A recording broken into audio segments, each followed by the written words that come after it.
You're listening to the Flickcast, a podcast about stuff nerds love. I am Chris Ulrich, and joining me, of course, my good pal, Joe Dilworth. Joe, hello, sir. Hello, how are you? I am well, thank you for asking. I appreciate good. your sentiment. Yes, you are staying COVID and cold free. I think so far. I mean, I'm getting my second booster, fourth shot next week, so that should be interesting. I'm just plagued by allergies. It's that time of year, so they're no fun. Yeah, not really, no fun, but no fun. Oh, so no fun. Well, No. I think they have medicine for that now. They do. I do have a. I won't mention the name since they won't sponsor us. But I do have an allergy medication that I take, but it's just not. It's not doing it for you. No, not this year. And I think allergy medications are one of those things that have limited effectiveness. That Yes. They're weird because you have to take them like daily for a while for them to take effect, but then after like a few years they cease to have effect, so you got to switch to a new one. I did not do that this year, so I am suffering. Yeah, I don't really have bad allergies, but I know people that do, and it's like, yeah, they take something for a while, but then it's useless. Well, I think that it just it's not as effective over time. Plus, allergens are different. Yeah, they mutate and change. And we should get a doctor on the show and talk about allergies. I like that. We should, because I have questions. maybe Dr. Mbenga is available. Maybe yes. Let's beam him from the 23rd century and directly to sick bay. No, we will. I don't know why I'm mentioning Star Trek, because I doubt we'll even have time to get to that, because we got a full plate, as it were. We do finally have to get into the Obi-Wan Kenobi finale, and get into finally talk about Star Trek. No, Doctor Strange and the Multiverse of Madness, which dropped on Disney Plus last week, and I'm sure everyone rushed out, or rushed in, as it were, to see it. Yes, I know I did. I did too. Yes. And it was quite fun. So do you want to jump into Obi-Wan first? And let's do that. Yeah. He should be the chosen one and get that out of the way first. I'll be honest, I was like, as we talked about before, I was like, oh, okay, another show, Obi-Wan. I don't know if I really need this information. I do like Ewan McGregor, and I thought of all the things in the show, he was terrific. And also the girl who played Leia was terrific too. Oh, yeah. And Moses Ingram too. I didn't necessarily need an Obi-Wan Kenobi show. I'm happy that we have one, because there was some cool lightsaber stuff. But this was a pretty good finale, I thought. And they kind of maybe not stuck the landing, as people like to say, but it was satisfying. But I also think there was some missed opportunities. But what did you think? I liked it a lot. I heard the criticism people had. Oh, missed opportunities, and it should have been grander, and it should have been this. And again, so I heard those same criticisms for Picard. And in my mind, it's like, well, all that stuff, though, was not what the show was. It's not what it was about. It was about Obi-Wan and his kind of character development and journey from being this broken man to essentially getting his mojo back, or at least getting back on course to what he was supposed to be. So, yeah, I get that there was a lot of things that could have been done. But first of all, they had 6 episodes. Second of all, that's just not what the story was about. And I would still like to see that stuff, and it would be great if they had like a post Order 66 type of show where we could have seen more of that. That would be great. I thought that all the stuff with Darth Vader and Anakin, they handled extremely well. Again, I saw some friends that were like, Deborah Chow didn't make him look grander and all this stuff with Darth Vader, and I'm like, we got that in the movies. It's not a movie, and it's not about Darth Vader, and we've got that before. We don't need that here. We know who Darth Vader is. We know he's an evil jerk and all this stuff. And I don't know. I thought it worked well and did exactly what it said on the tin and what they set out to do, and I thoroughly enjoyed it. I thought that finale was amazing. I think the only thing coming out of it is I was like, man, I want to see more adventures of Obi-Wan and young Leia, or at least more adventures of young Leia, because I really believe that she, Vivian Lyra Blair, I think is her name, stole the show. She was amazing and completely embodied Leia. And I know everyone is saying, and I actually totally agree with them, that Carrie Fisher would have just been delighted. And yeah, I think so. Would have wanted to adopt her because she was just amazing and completely embodied Leia and who she becomes. So, well, yeah, why wouldn't they do a young Leia Chronicles or something? Why not? You know? I mean, how does she rise to power in the rebellion? Because it's basically 10 years until Alderaan gets destroyed. So in that time, she becomes this huge leader and senator, and I mean, she probably takes her dad's seat, I imagine, because is Bail Organa, he dies on Alderaan, or no? I don't remember. He dies on Alderaan, yeah. Her parents are still alive. But spoilers, Alderaan gets destroyed. But he probably retires because he's looking a little old. Well, that's true. I just love the fact that everyone came back, like Jimmy Smith and everything. But here's something I also want to say, and I agree with you on most of what you just said, but who knew that Beru was such a badass, by the way? No kidding. I'm just saying, Beru's got. I think we need to fight, and here's some weapons that I have stored. Yeah, and like Owen's like, "What are you doing?" And I was like, "What the hell?" Yeah, I love that. I love the fact that she was not just the woman who slings blue milk, because she's got a little bit of that sass.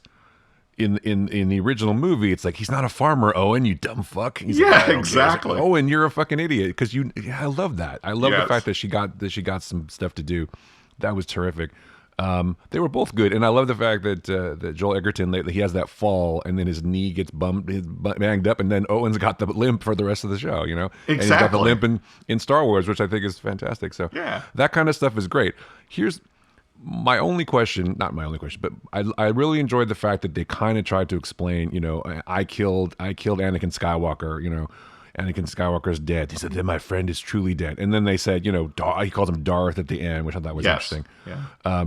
I think the one thing that would have been cool is, like in Return of the Jedi, when Luke and Darth Vader finally meet, and he's like, Obi-Wan used to think as you do, that there's good in me, whatever. I wanted just a little bit more play with that. Maybe like Obi-Wan is like, I think there's still, I think there's still good in you, Anakin. I think you can be, because he didn't really try at that point to sort of redeem himself. He's like, I'll do what I must. It's like, well, you're maybe you want to try to save your friend a little bit, or maybe he's irredeemable at this point. I don't know, but I feel like Obi-Wan sort of gave up on him and was like not that disappointed. Maybe he's like, oh, my friend is dead. But then you can't do everything. But it was a good way to sort of not retcon, but sort of explain why Obi-Wan says, well, Darth, he betrayed and murdered your father. Well, okay, sure. From a certain point of view, and it's like, wow, that actually makes sense now. Well, it does it. It's basically. I know. It doesn't. It makes sense enough for a show about wizards with laser swords. It doesn't really. Yeah. There was, I don't remember if that was at the beginning of this episode, but there was like a disclaimer. This show features fictional characters doing fictional things that maybe disturbing some people. I did kind of like that backhanded warning. It's like, it's a show. It's a fake. These aren't real people. Yeah. It doesn't matter what they do exactly. Right. I mean, it matters, but it doesn't matter for in the real world. It doesn't matter. But it was very satisfying, and I like the fact that it showed that Obi-Wan basically, like you said, got his mojo back, and no better way to illustrate that by the fact that Qui-Gon shows up at the end.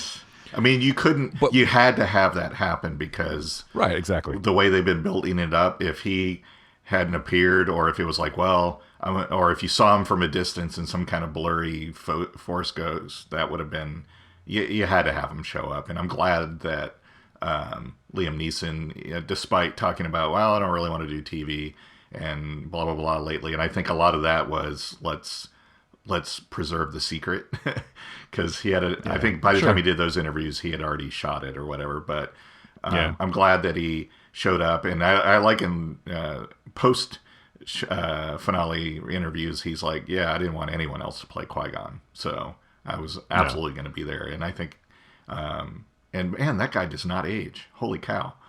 Well, I mean, I know I watched CG is great, but I think he says he doesn't want to do TV. He says he's other things, but he also appeared in that show Atlanta in the third season. Right.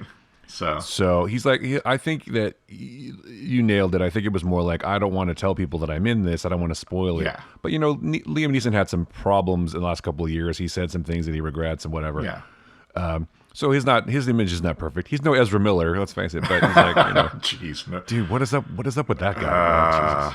Boy, anyway, poor Warners. What are they going to do with their Flash movie? Well, anyway, I feel bad for him. He's clearly having having a crisis. He's clearly got something going on. Yeah, and the fact that they need to find him and help him, I think it's more than anything else. But yeah, absolutely. We don't have to get into that. Yeah. But it's just weird. It's very, very weird. But yeah, this show. I think the show was as good as it could have been given its limitations, because it literally is, characters we already know what happens to, and they can't have that much development because they have to end up being the people that they are later.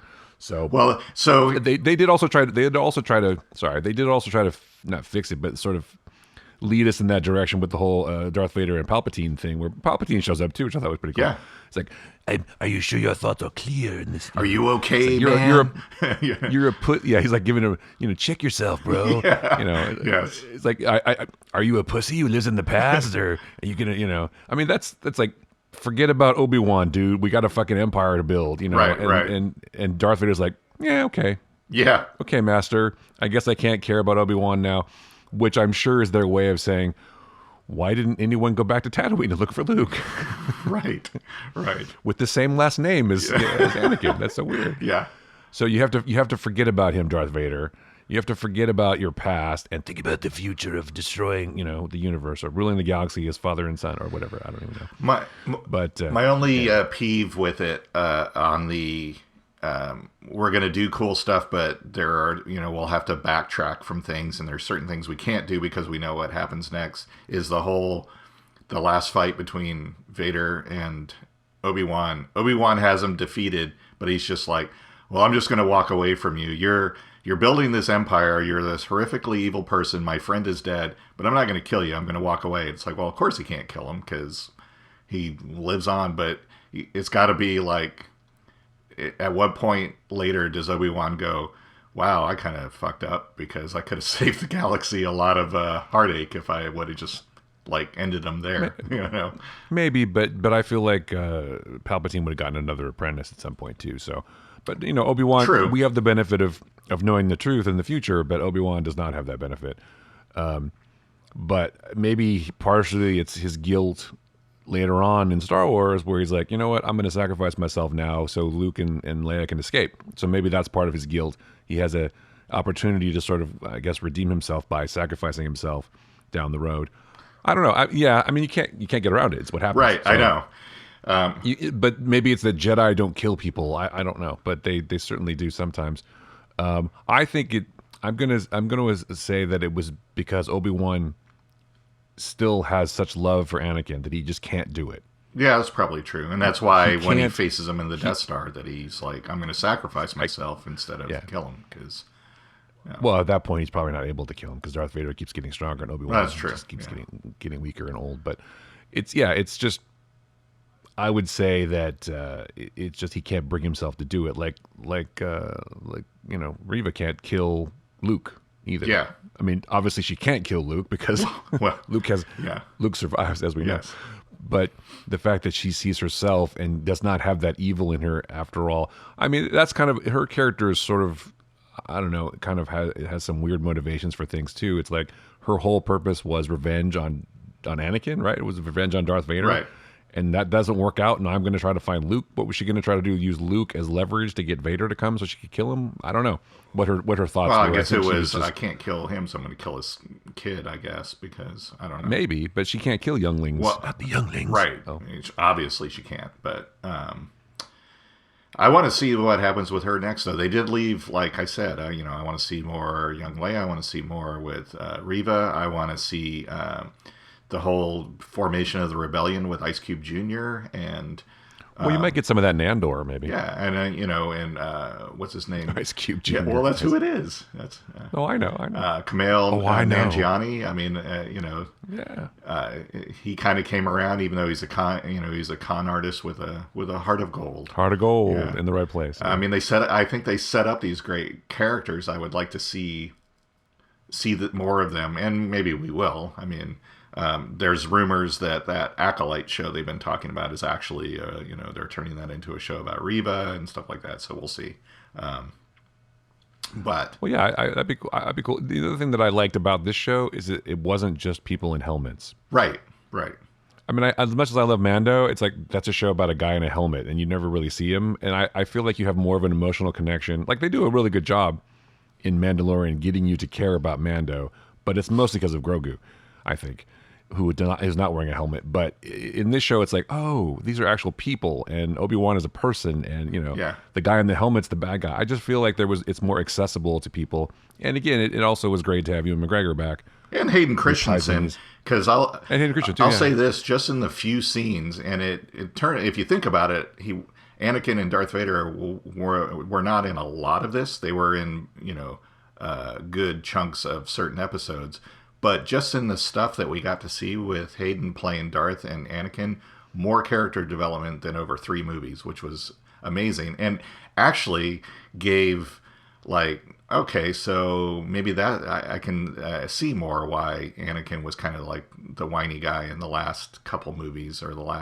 in Revenge of the... It's like, they actually kind of redeemed him in my mind and made it so, that's why. And they actually, I don't know, it just seemed like, I don't know, more meat to it, instead of just like, well, I got to get from point A to point B. It's like, wow, that was really good. I like the character more now. So. Yeah, no, you definitely got more development with him. I mean, he's not some monster who's just like, because that's what he was in like Star Wars. Yeah. He's like some faceless, monster. Yeah. And he comes in and just force chokes some dudes, and which is cool. Let's be honest. But he doesn't get a lot to do in the first movie, and eventually you get to see more of him and what happens with him, but you don't really see where he comes from. And I think that you do in the prequels, obviously, but and I sort of blame George for that, because that's how he was directed to act, I'm sure. Yeah. But he was also a kid. And that's the problem with, training younglings, is like they're only kids and they're reacting emotionally, and they're, whiny little bitches sometimes or whatever. And he was in love, man. He was in love, and he lost his one true great love, and that made him upset. Yeah. Not only that, but his mom got killed too. So it's like, right. That could, he wanted revenge. He was angry. Yeah. He wanted to fight. And that's what teenagers are, right? They're full of emotions and they're full of whatever. And I'm sure that's one of the things that's a great test for Jedi. It's like, can you get through this time without turning to the dark side, without turning to evil? And also, one other thing I was going to mention, the thing that's cool about Qui-Gon is Qui-Gon was always talking to Obi-Wan, who also had the same problem. It's like, just be in the now, man. Embrace the living force, be in the now. And Obi-Wan had to learn that lesson too, because Obi-Wan was always thinking about the future and always worried about stuff and like fretting over this and that. And Anakin just wasn't able to not do that. Anakin only obsessed with Padme's death. That was his whole thing. It's like, how can I prevent Padme's death? I need to turn to the dark side so I can bring people back to life. And that was it. And then he failed. Yeah. So he's got guilt about that. He's got guilt about not being able to save his mother. He couldn't save anybody. So he's fucking angry about it. And that way leads to the dark side, right? And so there you go. It just seemed like that scene where they were fighting as Master and Padawan. It's like you saw it. To me, there was like more of that there. That okay, so now I understand why he just went straight to evil instead of like working it out. I mean, it's like, oh, so because even then, Obi-Wan was like, you go for the kill and all this stuff, and he was basically like, why, in paraphrasing though, it's like, why fight if you're not going to win? And that's the way to win. And he was already aggressive and had kind of those tendencies in him, whereas it was just like he was, I don't know, in the prequels, he's just this whiny bitch. It's like, shut up, for God's sake. Well, you're right, but that's also one of the problems that Obi-Wan has, is guilt about that, because he couldn't, he was supposed to guide him to the good side of the Force, right? He was supposed to help him and be a good master for him, and he failed, and look at all the shit that's happening, which I guess reinforces your question of why he didn't, put him out of his misery at the end of this show. Well, he can't. Obviously. Well, no, but yeah. But it's just that's the thing when you develop these characters and have this whole massive thing, and you're sort of going back and filling in the blanks, is you have to sort of, you have to stick with the story you already started. So it just proves again, in many ways, that it wasn't really that intricately plotted in the first place, and now you're trying. Well, and again, it not. That wasn't the him saving the galaxy was not the story they were telling. They were telling the story about Obi-Wan and his path back, basically. And so, I get that. Right. there are things I would like. Oh, I would have liked to have seen more of that, or I would have. That was. I agree. There were missed opportunities, but for the reasons of, well, that's not the story they're telling. They're telling this story. So, but no. But the one thing I was talking about where Obi-Wan could have addressed the idea that there was still good in Anakin and stuff. Yeah, that was, yeah. I mean, that's talked about later. I mean, Darth and Luke have that whole conversation, but.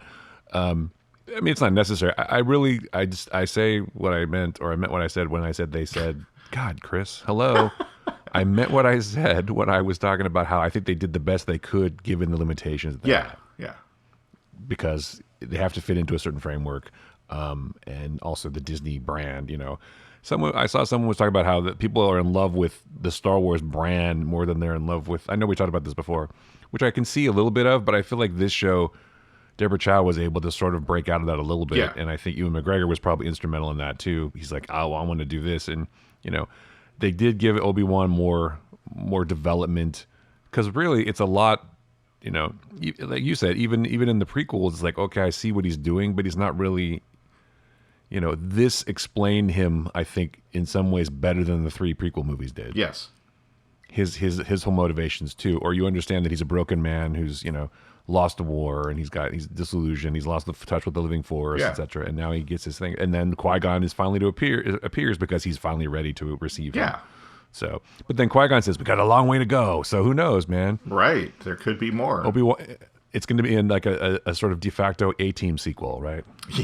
If you need help and if you could find him, maybe you can hire Obi-Wan Kenobi. Or he could be the equalizer of Tatooine. There you go, the equalizer of Tatooine. Yeah, I like that. So I like that a lot. Well, I mean, I only make that joke, of course, because Liam Neeson. Well, yeah, no, I know. Movie, I know. But yeah, I would totally. You know what? They're already talking about a season 2, so it's like, it'll be why not? Obi-Wan and his ghost pal investigate crimes on Tatooine. Well, no, but the idea that Obi-Wan moved from the cave, which was Qui-Gon has been there the whole time watching what you're doing in the cave, Obi-Wan. But then he moved to the hut, but then he just sits there for 10 years waiting. Right. I don't know if that's true. I feel like he probably left the planet a few times and did some crimes or did some missions or whatever, working behind the scenes to help the rebellion. See, I would be interested to see him cross over with Andor and do a bunch of stuff, and then maybe cross over with Ahsoka. Yeah. Why not? Why not weave that together? Sure. And maybe there's a scene where, well, there's not going to be a scene where Darth Vader fights Ahsoka and Obi-Wan, but that'd be interesting to watch. But I was going to say they could have the final confrontation in live action with him and what's Ray Park's character? Darth Maul, but that happened in Rebels, which takes place after. They already have. Plus, Ray Park is not a person they're going to hire again, unfortunately. No, I think everyone was like, "Why wasn't Darth Maul in this? Why did they rewrite that and stuff?" I'm like, "Does nobody remember what happened?" But I brought that up to people, and they're like, "What? When was that?" And I'm like, "You talked about it. What are you talking about?" People have a short memory. Yeah. It's fine. Yeah, they're not going to bring Ray Park back. I don't think you're going to see a show with Ray Park or with Gina Carano either. They're not going to. Maybe they'll be in a show together. No, but they could have what's his name that voiced Darth Maul in Clone Wars play Darth Maul. That would be fine. Is that Sam Witwer? Yeah. Yeah, he does that Kenobi, that whole shout. Yeah, but again, they showed that confrontation in Rebels, so I guess we couldn't really do that in live action. No, but still, I mean, he didn't sit around. They're definitely here's my feeling is that if Ewan McGregor's down and they want to make more show, they'll make more show. You know, there's a whole bunch of story. There's 10 years of time where Obi-Wan can be stirring the shit with the rebellion and trying to work behind the scenes, or working with the Jedi pipeline, trying to save other Jedi, or whatever. Yeah, maybe he goes out and saves Jedi. He just shows up and goes, "Hello there," which he finally got to do with Luke. Thank goodness. Yes, exactly. And Luke's like, "Who's this crazy old man?" Although, why Luke never remembers he met Obi-Wan Kenobi, I don't know, but it's fine. I don't think that he said anything that he hadn't met him, because he talks about old Ben. So, but not in a way of like. Well, that's true, because Obi-Wan Kenobi and Ben Kenobi could be two different people. Yeah, it's like, well, he could have had him over for, Sunday dinner for a few years, and tea and crumpets. Yeah, and then something happens and he doesn't, involve himself with Luke anymore. And because I didn't get the impression that Luke had never met him. just that, oh, are you talking about, I just hadn't seen him in a while or something like that. I don't know. Maybe that was, from a certain point of view. That wizard's just a crazy old man. Yeah. So he died about the same time as your father. He knew my father? Oh. I told you to forget it. Yeah, you're right. Never mind. I'm just going by a certain point of view. But the other thing I wanted to talk about, too, was the idea that they have all these plants. And those plants have to be really hard to maintain. They're in a desert. My God. It's hard enough to get water for people. For people, and he just knocks them over on top of Reva. But anyway. Yeah.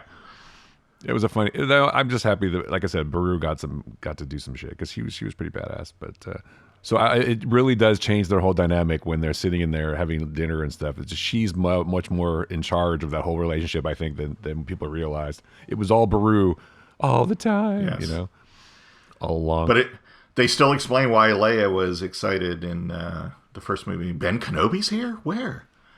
Well, that also explains why she names her son Ben. Right? Exactly. And why? Because Ben Kenobi saved her life as a little girl and has been a constant presence in her life. And he said, hey, hopefully we'll see each other again. But, in the meantime, you can't let anybody know we know each other because it would be dangerous for both of us, which explains why she's like, oh, you fought with my father in the Clone Wars. Wink, wink. Years ago, you served my father in the Clone Wars. Yes. Yeah. So I've seen Star Wars a few times. Oh, have you? Yeah, I think you have. Once or twice. Yeah, I haven't seen it as recently. I'm not a true fan. I can't recite it by. Well, that actually is an interesting point because in her message that she puts into R2 to send it to Obi-Wan, she says, "Years ago, you served my father in the Clone Wars. Now he asks for your help again." Basically, right. So that means he's still alive. Yeah. But maybe she is just at that point sort of bullshitting in case this falls into the wrong hands. She doesn't want to say that she knows him. Right. But yeah, it's cool that she's that excited about Ben Kenobi. Where is he?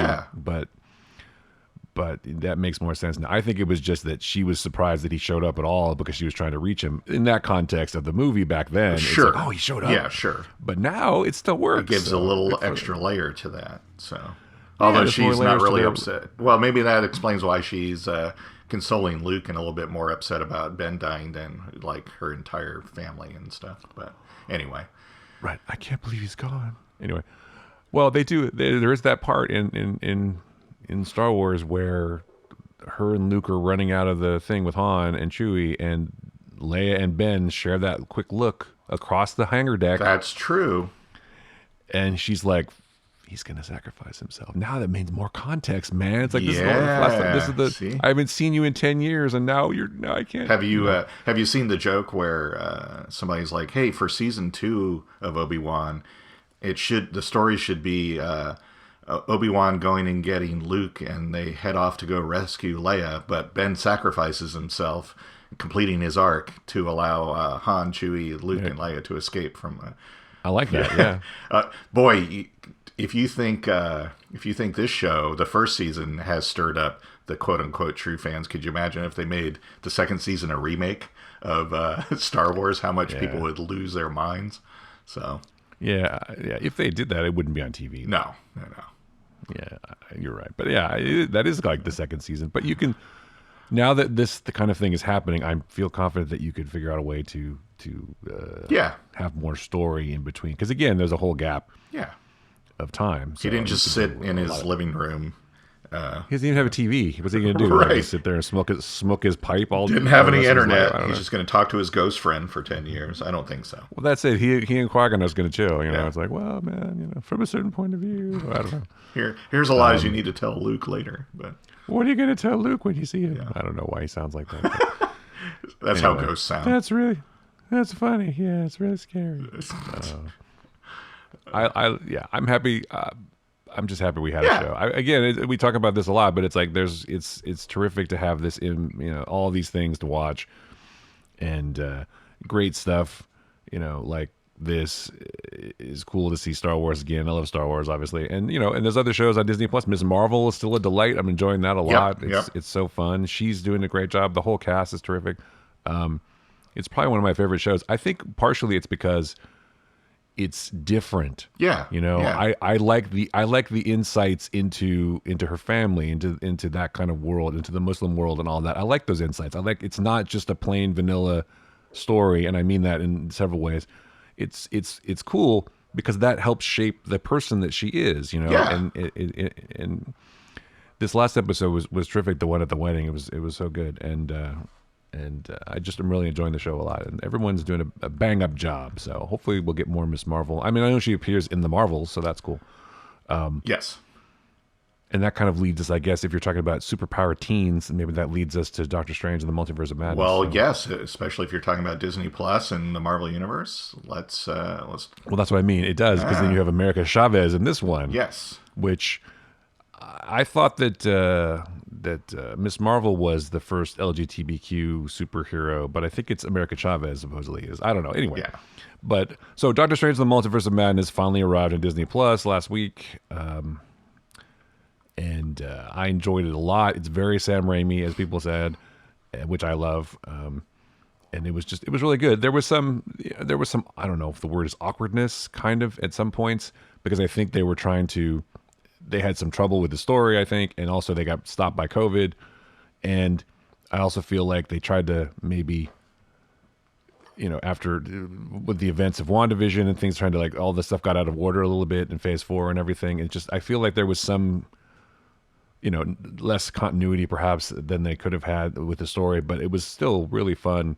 And also I know for the fact that when they were shooting, they didn't really have an ending and they kind of had to figure that out and what was going to happen. But I did enjoy Zombie Strange. I thought that was pretty cool. So anyway, What did you think of it, Joe? I liked it a lot. Sam Raimi, it very much, unlike some of his more mainstream movies, this was definitely a Sam Raimi movie and totally within his wheelhouse. I thought the direction was great, acting was great. Story-wise, for the most part, I liked it. The only big beef I guess I had with it was this was the exact same storyline for Wanda that we got in WandaVision. I was like, why are we doing this again? Other than we really want her to be the bad guy in this movie. And so it just felt a little weird to me. It's like, but we did this, and now we're going to do it again, but in a bigger level and make her the bad guy. So I was like, I'm a little. Well, I mean, in the comics, she is the bad guy, right? Yeah, but I was just still. And so they were trying to lead towards that. But yeah, she obviously learned nothing from the rest of you, right? And she's just corrupt and angry because of the Darkhold. But yeah, I mean, the idea that she wants her kids back, there was some motivation there and everything, and moms love their children. I'm not saying they don't, but you're right. I agree with you. It's like we need a villain, and this is a logical step, but it kind of felt like, we've already sort of seen this before. But. And as somebody pointed out, the whole thing could have been avoided if Doctor Strange would have just said, hey, you know what? What if we both train America Chavez to use her powers, and we find a universe where Wanda's died and her kids are on their own, and you could go there and be their parents. Someone did a meme of that, and it was like, oh, okay. It's like if you have this multiverse, there's got to be a universe. There has to. Maybe go to the Paint universe, right? So it was like, I don't know. That part of it was the weakest part to me. I mean, it was still enjoyable, and it worked with the story, but it just seemed like we're redoing WandaVision without Vision. And what was the point of that show if she learned nothing from it? So that felt a little kind of ham-fisted to me. But again, maybe it was because they were meant to be in different orders and something. I don't know. But maybe. But they also try to figure it out or explain it by saying the Darkhold, got. Yeah, I know. But, and it corrupted her and made her do bad things. And that whole thing about she did a bad thing with Superior Strange, or whichever we're calling him. With the Illuminati, where they had to eliminate him. Yes. But yeah, a lot of it was super cool fan service. I mean, the biggest example of that, of course, is the Illuminati panel with frickin' Krasinski as we're going to totally play on the rumors and just sure, we'll make Krasinski Reed Richards. Exactly. Will he be in the Fantastic Four movie? Maybe. I mean, why wouldn't you now? Right. I mean, I feel like you kind of have to, because if they're saying that in the multiverse, it's various versions of you, how could they have a different person be Reed Richards? Right. I mean, I guess they could, but it's like, I feel like that's something they should stick with. And then, of course, Emily Blunt is Sue Storm, but I don't know. We'll see if that happens. But yeah, Anson Mount briefly back as Black Bolt, which is great. Yeah. And of course, our nice little X-Men crossover with Patrick Stewart as Charles Xavier from the cartoons, and they even had the cartoon theme song playing in the background. It was great. So. No, I really enjoyed it. I thought that part was super cool, and you get Mordo's real name, Carl Mordo, Baron Mordo. And you get Captain Carter, and you get Maria Rambeau as Marvel, Captain Marvel. I was going to say Miss Marvel, but it's kind of, the alternate. But the thing that I thought was interesting about all that is you have a point where you have this whole super team together, and they get killed like in 5 minutes. Right. Like to show, oh look, Wanda is more dangerous. I mean, I understand why they did it because they're not the heroes of the show. Obviously, Strange has to figure this out, but it's like you're not going to be able to rely on these other heroes to do anything. But that shows you how dangerous Wanda is, which I was surprised because you would think that Captain Marvel would be pretty powerful, but you would think so. But yeah. World's Mightiest Avenger. Yeah, that was. I mean, I know why it was there. It's just no, I get it. It was a lot of fan service, but that was just like an interesting point to me. It's like, well, why do you have all these people and then you just kill them off? I would have felt like maybe you could have, figured out a different way to use them. You like kill one of them, but then the rest are still alive. Because I would like to see now. I know that probably couldn't afford it for a TV show, but I'd like to see an Illuminati TV series or movie. With those characters, or even expanding it, because Namor, the Submariner, was part of the Illuminati for a while. So, right, but bringing Feige him in, was like saving Namor for something else. I'm sure. But I think it would be cool to have a Illuminati movie or TV series. Well, where was Tom Cruise as Iron Man? That's what I want. Well, see, that was the other thing I was going to speak to. Is I know a lot of people are like, meh, for this movie, and are like, well. Wasn't that great. It was kind of boring, but there were so many expectations and rumors built into this movie that I was like, there's no way it's going to meet expectations, because it was like the things that people were talking about, this is going to happen and this is how, I was like, you couldn't even do that in a 4-hour movie, much less that, I know it was a long movie, but still, I'm like, where would the story be? There's just no way you could do all that. So then when it came out and everyone was like, I don't know, I think that was the weakest movie and it just wasn't that great and didn't meet expectations. I'm like, well, no kidding, because expectations were just so high.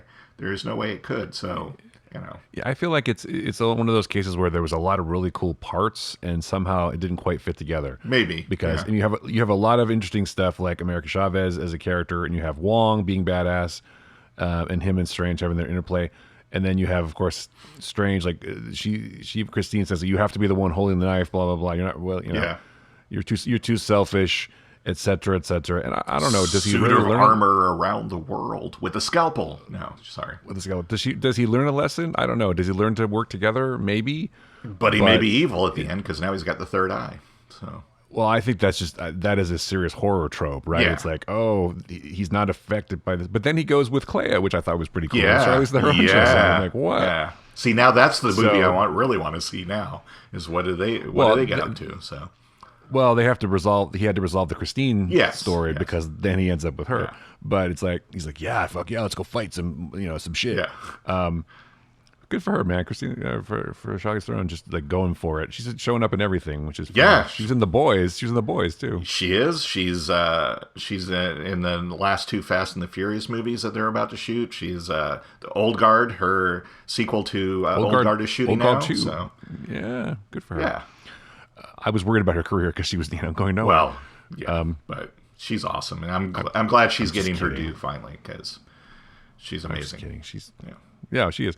But yeah, that'll be fun, and seeing all the multiverse was fun, and and traveling through the thing, and we'll probably see America Chavez again, and her moms will show up, but probably because they're not dead. I'm sure. No, you don't do that. I thought they'd pay that off in the movie somehow, where they'd show up. Right. Maybe in some draft of the script they did, but there was definitely a lot of Raimi-isms in this one, and he likes to do the Bruce thing where they.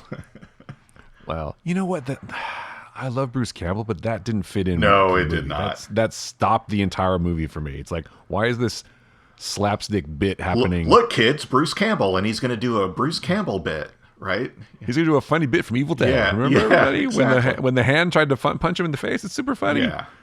Yeah, that was You know what? Thinking about it, it's okay. I think this movie was, and some other previous Marvel movies have felt like this. It was, we have a bigger story that we need to progress, and so we need to either move the storyline along, the greater one, or we need to set up our characters for what's coming next. And that it felt like this was a setup movie, and not really like a Doctor Strange movie. I mean, they had, like you said, developments for him. It's like, you had to work through Christine and all that kind of stuff. But it was a Marvel movie, not necessarily a Doctor Strange movie, if that makes sense. Well, I feel like that was probably, if I'm being honest, that's probably why Scott Derrickson left. Oh, could be, yeah.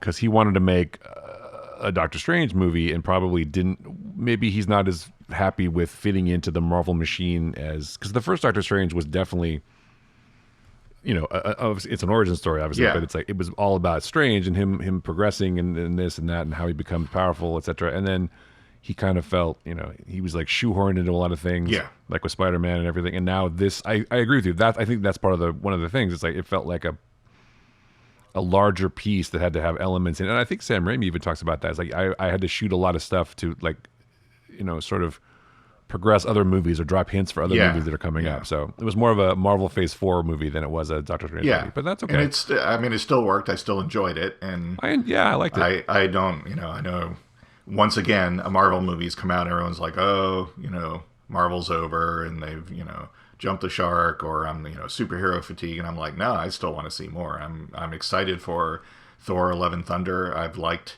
the Phase 4 movies we've gotten so far, Shang-Chi. Yes, I even liked Eternals. I finally got to see that. Yeah, me too. I think I like that for the exact same reason why you just talked about the Doctor Strange movie. It was very much, for the most part, a self-contained movie and told its own story and didn't have to fit into the greater, even though it had elements that likely will feed into later movies, but it still was more of a self-contained story, and those seem to be some of my favorites in the Marvel universe. But I'm like, nope, keep them coming. I'm very, very happy with watching more MCU movies. Also, Eternals was a very beautiful thing too, and I like the fact that they took it outside and they did a lot. I mean, the director loves to do that available light photography. Yes, and just it was more of an open kind of movie where it wasn't all sound stages and everything, which I appreciate. It took you into the world. Yes, and of course it had a great cast that helped. Well, yeah, but yeah, this I think you've crystallized the thing about this movie is it definitely is we need to have this movie, but we also need to develop all these other threads for the continuation of the MCU, which, they're paying the bills, so you kind of have to do that. And maybe Sam Raimi is just more willing to do that kind of thing than Scott Derrickson. I would have liked to have seen Scott Derrickson's version. Maybe he wanted to make it even more horror. Because, I mean, if you think about it, this is pretty violent for a Marvel movie. It was, Dudes getting, like, melted and shit. And there's that woman... Wong's friend who starts with a little tear going down her face and everything. And it's like, it was pretty, and the zombie Strange, which I thought was pretty cool. I mean, maybe it's because I saw the trailers, but it's like he's putting a body there. That body's going to come back later. Exactly. And what else is he buried? That was kind of funny. And he and Wong, I think, had some good moments. Like, people bow for the Sorcerer Supreme. He's like, he finally gives him his due. I'm not a total prick. I'm just mostly a prick. Well, see, I want to see more of Wong being Sorcerer Supreme, right? And it sounds like he's going to be in quite a few things coming up, just because I think that is the thing they're trying to progress. But Wong is cool, but he's also less expensive than. Well, I hate to say it from a business perspective, but you can get Wong into 20 movies for the same price of one Benedict Cumberbatch, probably. And I do like that they. They didn't immediately fix that. It's like, oh, Wong was like, oh, I've been Sorcerer Supreme while you were gone, but now you're back. Here you go. He's like, nope, that's my job. Back off. Yeah. And Wong has also been working out clearly. Yeah. Too. Yes, he has. I sort of didn't understand, other than maybe making Strange feel guilty, there seemed to be like there would be more with that scene at the wedding where he's talking with a guy who's like, "Oh yeah, you were dusted. Well, I lost my." They tried to make it a joke. I lost my cat and my family, or my brother, and blah blah blah. Yeah. And I don't know if that was to fuel Strange's guilt, because it didn't seem to. I thought there would be some kind of follow-up to that or something later. Maybe they're setting that guy up to be a bad guy later. I don't know. I didn't understand. Well, that character, I think he does become a bad guy, actually, that character. But no, I think it was that, but it was also, because Christine brings it up too. It's like, you have to be the one who makes a decision. Right. You have to be the one, because like Strange's like, this is the only way. Right. I'm the only one who could do this, you know? And so I think it was to highlight that. But he wasn't the only one. Obviously. It was the only path to Tony sacrificing himself. So it felt kind of weird to me, because I'm like, what did you actually lose in that, other than I don't know. Other than being able to save everybody, it just felt disjointed to me. I'm like, if it had been up to Strange and he lost something vital in saving the universe, then I could see that having more poignancy. But to bring it up, I was like, well, that's kind of, I don't know, that's kind of weird. Well, it was also like to remind us that he's a selfish jerk. Yeah. And he has to be more of a team player, because he's arrogant, and he's arrogant when he did the spell in the Spider-Man film. He's arrogant when he's like, oh, this is the only choice. I mean, we also just showed him a different version of him saying the only way to save everybody is to steal your power. And so that's like, he's a one-track mind. He's always right. He's always the one holding the scalpel, right? He's always the one making the decision, and he won't let anybody else make a decision, because he's the one who told Tony this is the only path that works, and you have to do it. So I think that, but if I tell you, it won't come true. I think that would have worked better if he was like confessed to that guy or to Christine that there was a second path, but it would have meant I would have died, and I need to be here to save, to protect the Earth, or I don't know. It just seemed like I don't know. They down maybe that'll come up again later. Yeah, because it would be like, yeah, but you know what? I had to make that decision, but a good man, maybe the best of us, died, and it led to his death because of that. And if he felt guilt, I don't know. It just seemed like, I don't know, the way they talked about it. Like, why would he even? I don't know. It was just weird to me. I don't. Maybe I'm thinking too much about it. Maybe he does feel guilty about Tony's death. Maybe he does feel. Then they should have said that. That would have. I don't know. Well, maybe that helps inform his decision later when he doesn't try to steal America's power. Right, but I'm saying that should have been at least. I don't know. Maybe, I think maybe it was too subtle. Yeah. Well, maybe it'll pay off in another movie. I mean, I'm sure we'll see him again. Yeah. Maybe it'll pay off when Tom Cruise shows up at Tony Stark. So there you go. Exactly. Yeah. There you go. I mean, there was an empty seat on the Illuminati dais or whatever. Well, that was Mordo's seat, because he was standing up the whole time. Was it? Or was it? No, because Mordo never sat down. Maybe. Or maybe there was. Because I thought about too. I'm like, oh, is there going to be someone else? And I'm like, oh, well, no. Mordo, maybe, unless he's like, no, I don't need a chair. But he was standing up the whole time. He never sat down. So that's a good point. Yeah. And he does say, my vote will decide. Yeah. So maybe, or there was somebody else. Namor. Yeah. Namor or Tony Stark 2.0 from the Mirror Universe. Yeah. It was never going to be Tom Cruise, but it could have been Robert. You know what? It could have been Robert Downey Jr. again, though. It could have been, but I feel like that was more likely than Tom Cruise. Yeah, they weren't going to have. You're not going to. If Tom Cruise is like, yeah, I'll be in a Marvel movie. You're not going to say, oh, well, we're going to have you as a cameo as Tony Stark. You don't do that. So anyway. Maybe he'll be Les Grossman and he'll just come bouncing through the thing. Yes, like, yeah, baby. Yes. Like, dance around. I would totally. Oh, that would be amazing. You do that if I would bet you money that he wasn't available because of Mission Impossible 6, 7, 8, 9, 10 that are shooting or whatever he's doing. And COVID delays on that and stuff like that. And COVID delays. Yeah, I mean, someone like Tom Cruise would have a very narrow. I don't think he was. I don't think they.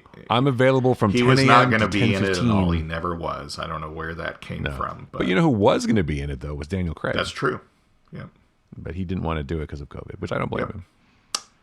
So, because it wasn't going to be Reed Richards originally, from what I hear, and I don't know if that's true, but it was going to be somebody else. Yeah.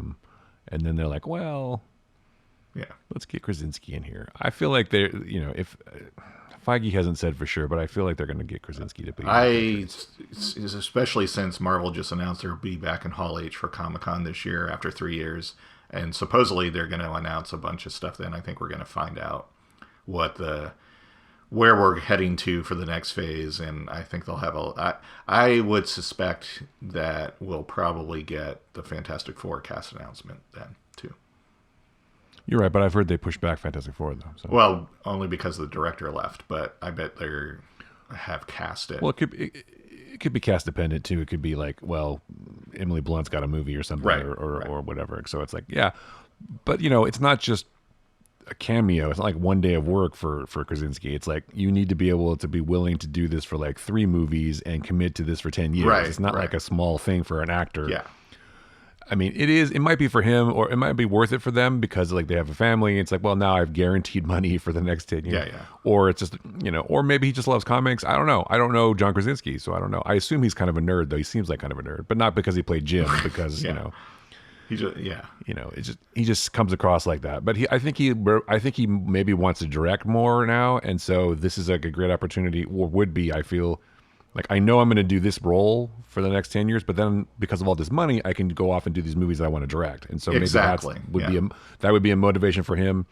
And maybe Emily Blunt's not getting as many roles now because she's like over 35 or something. Which is a shame because she's amazing too. So she's awesome. Yeah. She needs to, she really needs to they need to do a sequel to All You Need Is Kill. But right. I'm sorry. Her and Tom Cruise need to come back. They keep talking about it, but they just never do it. I think Tom Cruise would totally do it. Well, he's been talking about it. He's saying, yeah, we're developing one. But I think, he's doing 18 Mission Impossible movies. So I think once those are done, he'll do stuff like that. But yeah, I would see that again. I would definitely. Totally. I love the first one. Yeah. All I remember is the graphic novel name. I can't remember the name of the movie. That's pretty funny. What was the movie called? I'm totally The Edge of Tomorrow or something like that. Edge of Tomorrow. Yeah, that's right. It's like, why did you not use the title from I don't understand, but well, because they wanted to make. I'm sure it tested poorly. Exactly. Those things are never decided by one person, right? They're decided by a room of people or an entire focus group. It's like, oh, Kill. You can't put Kill in the name of nobody the will movie. see That's that. terrible. No one's going to see a Tom Cruise movie with Kill in the title. Are you kidding me? With Kill in the title. That's a terrible idea. Yeah. So I don't know who these people are, why they sound like that, but it's fine. They don't seem to make right but decisions. I think they don't always. Consensus, though, I think between us is that Doctor Strange is a fine film, a good kind of horror element, which I enjoyed. Definitely a Sam Raimi movie, which is great that he gets to put a sort of spin on a big conglomerate corporate movie like something like this, which I appreciate. And Elizabeth Olsen was terrific, yes. and everybody. I thought everybody did a really good job, and I enjoyed it. And I'm just a sucker for Marvel movies. I don't care if they make sense necessarily. Absolutely. It's just fun. It's just a fun escapist entertainment, and it appeals to my comic book loving heart from when I was a kid. So that's really all it means to do, I guess. I'm not looking for it as great cinema. I'm looking for it as fun. Yes, cinema. and I'm a big fan of multiverse stories too. So the fact that we're getting across the board, not just with Marvel movies, but other franchises and TV shows that we're getting multiverse stuff, I'm just very happy about. I think it's a lot of fun. Yeah. So. Yeah, good times. Yeah. Good times, man. Should we do picks? Because we talked a lot, and we were gonna talk about Star Trek, but we can get back to that later. Yeah, I'll let you go first. Because you don't have anything. Yeah, I got to think of something. You got to think of something. Wow, way to prepare for the show. I know. Unbelievable. I thought we were going to be talking about stuff the whole time, so we are talking about stuff the whole time, but we do have to pick something. Okay, well, I'll go first then. I talked about the show for a second before, but I'll bring it back. My pick this week is the 3rd season of Atlanta, the TV show on Hulu or FX on Hulu or whatever it is, with Donald Glover and an amazing cast. It's a show I've talked about before, and I finally got a chance to watch the 3rd season because I've been trying to go through so many shows that are happening. I mean, like Umbrella Academy came back. I know.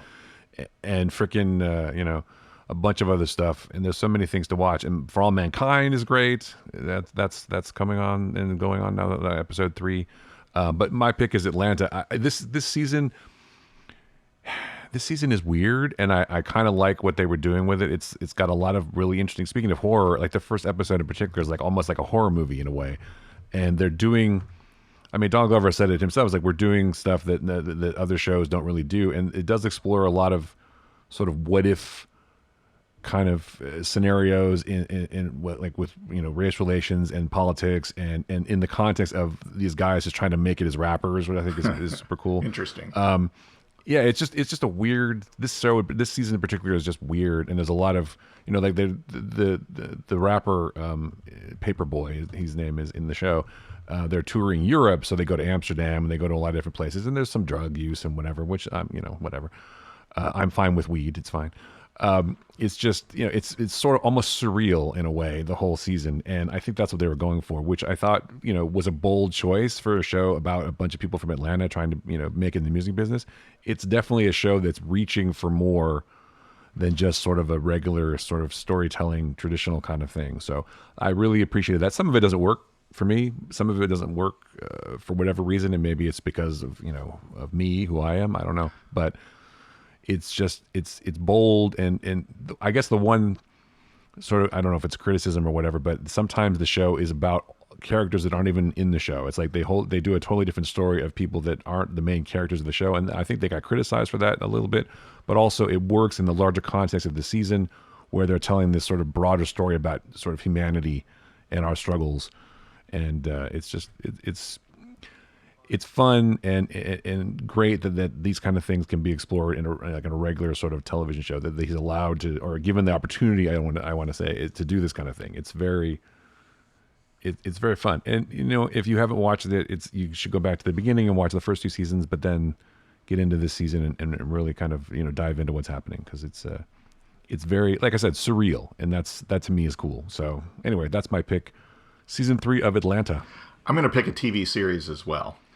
Copycat. One I've been greatly enjoying. It's called Dark Winds. I think we mentioned this on. Yes, Dark Winds. But Dark Winds is a fantastic show. It's based on a book series written by this guy Tony Hillerman about a Navajo sheriff and his newly appointed deputy. It takes place in the 1970s in the Southwest on a Navajo reservation, and it's kind of a psychological thriller. I'm not sure if there's going to be an element of supernatural in it. It seems to be, but we'll see how that progresses. The biggest thing of note to, I guess, nerds, is that it is executive produced by George R.R. Martin and Robert Redford. Robert Redford has actually brought this story, these books, to film a few times in the past. And so I don't know if people are aware, but Robert Redford is a very big advocate for Native American rights and representation for Native Americans, as well as getting their story out, especially some of the history that's been kind of muddled by not muddled, kind of, but horribly muddled by white men. Yeah. Quite fucked with. Yeah, so he's very big on getting that out. Not that this is a documentary, but it represents Native Americans very well. The entire writer's room are writers that are Native American, and I think a few directors for the series are as well. And so not only are they getting things accurate and right, but they're representing everything that we may have thought of Native Americans as normal and regular. Mm-hmm. So it's really a well done show. Zahn McClarnon, I think I pronounced his name right, probably not. Yeah, but he's awesome, by the way. I love that guy. He's amazing. He Heads Above was spotlighted in probably one of the best Westworld episodes. He was great on Longmire. Yeah. And he's just the acting he does in this is like even heads above what he's done before, and I always thought he was a fantastic actor. So it's I was really thrilled to see him get a show, because I thought he was, one of the best things about Longmire was him, and I also he was great in that Westworld Reservation Dogs. Have you never seen that show? I think it's fucking funny as hell. And 3 episodes in, Dark Winds has been renewed for a second season already. just an outstanding cast, a very intriguing story. That's kind of unfolding. I wouldn't say slowly, but there's a lot of intrigue, and I don't want to say too much about it because some reveals that are found early on will be spoiled. But there's people aren't necessarily what they seem or who you think they are. I'll say this initially. Dun, dun, dun. Yeah, but it's really well done, and I highly recommend it if you haven't. It's on AMC if you haven't checked it out yet. You can now join in with confidence knowing there's at least going to be another season, and I would imagine this is going to continue for a while. So yeah, I hope it does because again, I'm just glad to see him get a show. But yeah, I'm waiting till all episodes are available because I want to watch the whole thing sort of as one. But it's definitely on my list of things to watch. But I wasn't aware of the Robert Redford connection. That's interesting. I knew George R.R. Martin had something to do with it, and I knew that the writers' room was all Native Americans, and I thought that was the way it should be because it's a story about Native Americans. So why not have people actually in that community write about the people in the community? That makes sense. But yeah, I'm very interested in watching it. It's just, again, there's so many things on. It's just, it's hard to, because now I'm into Umbrella Academy. I just watched the latest season. For All Mankind. Peaky Blinders came back, which is a fucking phenomenal show. Westworld that I just mentioned is back next week. So. Yeah. Actually, Peaky Blinders was going to be my pick for this week, but I decided to go with Atlanta. I've never watched Peaky Blinders or Atlanta, and I feel like I should. But again, there's so many things. I just haven't gotten to it yet. Yeah, Peaky Blinders is a great show. Cillian Murphy is just terrific as the main guy, and everybody on the show is just so... Again, it's another side of the world that I don't know that much about, but it's it's fascinating, and everybody, a lot of people are bad on the show, and that makes it more interesting. But this season was very satisfying, and now they're going to do a movie, so that's kind of cool. But anyway, but yeah, For All Mankind is so much good TV. It's amazing. So much good stuff. Yes. So much good stuff. But definitely watch Atlanta. Definitely watch. Dark Winds. I was going to say Dark Skies, but it's Dark Winds. There's so many dark shows. Man. Dark Winds. Yes. Yeah, Tony Hellerman is a very famous author. He is, and now I want to. I think I'll wait until the series ends, but then I will eventually. It's kind of like with The Expanse. I want to read those books, but I want to read the Tony Hillerman books too. But I don't want to spoil myself for the show, so I'm holding off. Yeah. So, yeah, that's cool. Okay, so find the Flickcast at Spotify and at Apple Podcasts and all the other places you find podcasts. And find Joe and I on the socials, What Joe Writes, and Chris Yu, and also Ulrich Picks at Instagram. And, of course, the Flickcast is at TheFlickcast. Yes. Everywhere. And if you need more information about where to find the show or anything else, you can go to our link tree, which is linktr.ee/TheFlickcast. That tells you everything you need to know about where the show is. But I guess if you're already listening... You've already found it, I guess. But yeah, but thanks. And we have a Patreon still, and it's patreon.com/TheFlickcast. If you want to support the show in that manner, that's great. Thanks for the comments and the love on YouTube. We appreciate that. We're getting a lot of YouTube listeners, which is interesting. One day we're gonna have to go one video. day soon. Yeah, Joe and I will put our beautiful faces on the internet for all to see. That's going to happen. So prepare yourselves. We'll get the Zoom beauty filters going, and we'll never look a day over 25. So that's the best part about it. That's right. But until then, thank you for listening on YouTube. I appreciate that. It's kind of funny how that works out. I mean, it's just a blank. It's just a placeholder, and there's audio, but people listen that way. But you know what? I'm not going to argue. If you enjoy getting the show that way and that's your method of choice, thank you. Thank you very much. Yes, absolutely. It's kind of you. And thanks for the comments that we've gotten, and thanks for the reviews and the ratings on Apple in particular, which is still the king of algorithm. Although Spotify is right there too. So if you rate the show on Spotify, which people have, we appreciate that too.